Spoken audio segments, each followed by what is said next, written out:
So let's look at another miracle, miracle number 22, what this dua for Abdur Rahman ibn Auf.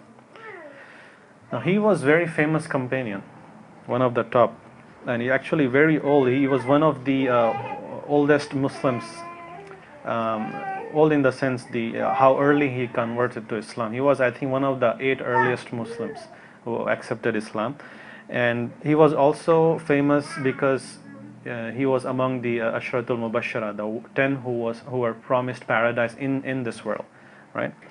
So, and he has also the honor that he made hijrah 3 times. The 2 Abyssinian hijrahs and the third one of Medina. So he did all the 3.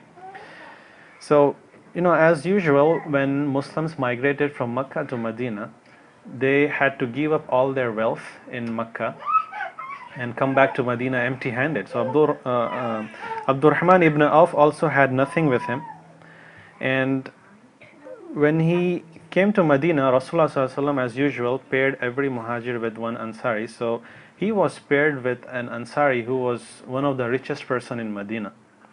And that story, that famous story, that this rich person had 2 farms or orchards or agricultural lands, and he also had 2 wives. So he told Abdurrahman ibn Auf, out of the generosity, that why don't you take one of my orchards, and if you want, you can marry one of my wives. I'll give you after the divorcing her. So Abdurrahman ibn Auf, he said, no, may Allah bless you in your family and your wealth. And he said, just show me the path to the market.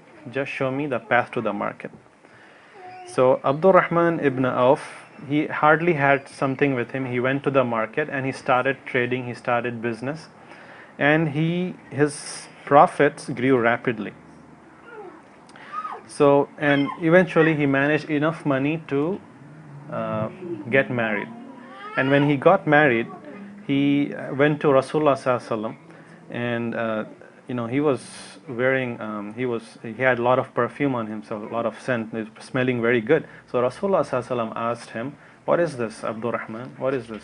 What is this perfume, basically? Something special? So Abdurrahman ibn Auf said that, yeah, I got married. So Rasulullah ﷺ asked, how much did you give as mahr, dowry?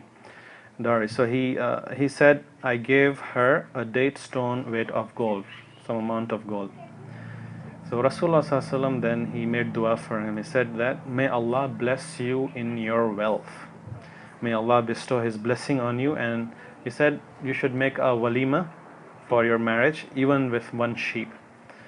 So that dua got answered, and his wealth was really, really blessed. And he used to say that, he used to make so much of profit that he used to say that if I lift up a stone, I would find gold or silver. Basically meaning that, my business, my profit comes to me from so many directions so easily that it is as easy as lifting a stone. It's very easy. And he became like the richest Sahaba in Medina.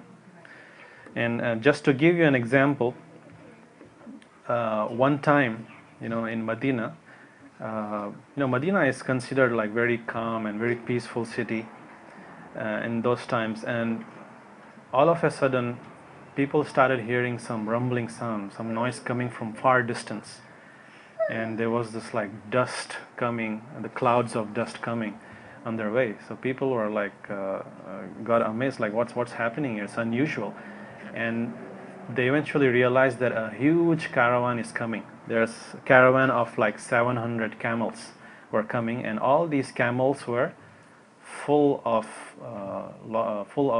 things, full of trading business things. And what happened, everybody started to crowd and welcome the caravan and all these goods that they had, and they found out that everything belonged to Abdurrahman ibn Auf. And just to make it short, the story,